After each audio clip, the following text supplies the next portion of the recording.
Teams are ranked. They're headed to Seattle this weekend for the Husky Classic and the Washington Open. Look to get a couple more marks before they head into GNAX coming up later this month.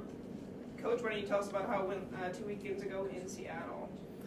You know, we made some good advancements. Had a great performance from Joyce Chalimo, obviously a school record from Karolin, and you know, many others.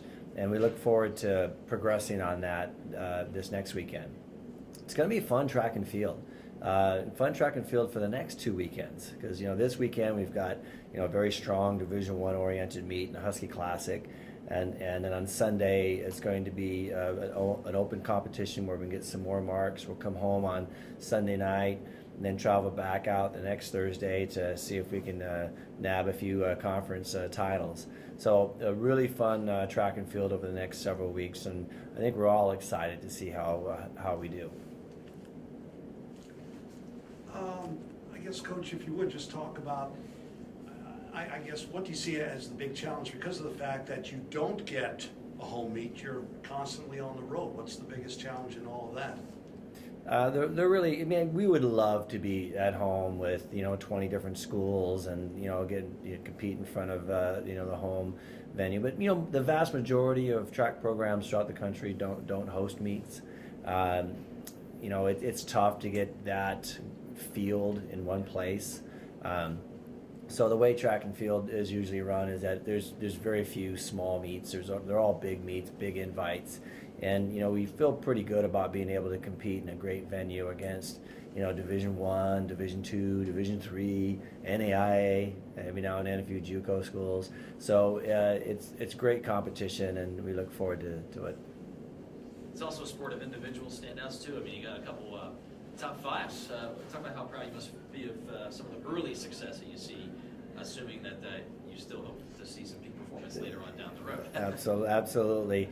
Indoor is a short season. We have some top performers right now, and we want to like to take our spring season and whatever we do indoor, we want to try to move that into outdoor and get even better. But the indoor season has been going very, very well. Great individual performances, and we'll have a great team performance at our conference championship in a little bit.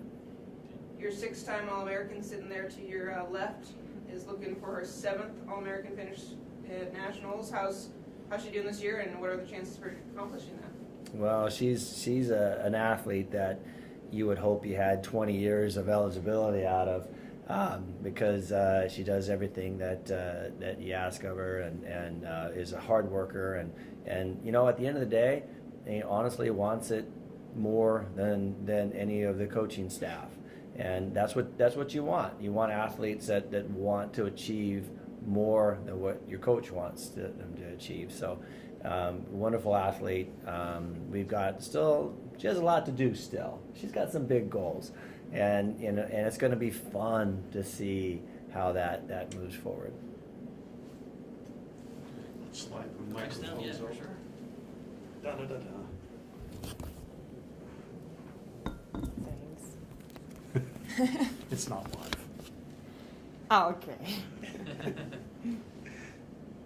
Man, so what do you think about what he just said there? That was pretty complimentary. And do you agree that you still feel that you have a lot to accomplish yet, even though you've done a lot already? Yeah, I think so. It's not the most modest answer, but I just set pretty high goals for myself for this year, and I just really hope that everything comes together in the end, because in a multi you have the struggles. Everything can never always come together, so you always have ups and downs, but to come back from that, and yeah, I really want to finish on a really good indoor multi, because indoor means a lot to me. It's short but sweet, and even the high jump, because the last couple of years I was struggling. I jumped the same height as other people but didn't get to go to the national meet because of averages they calculate, and this year I just really want to go and show. All right, thanks guys. Hey, thanks for having me. Yeah.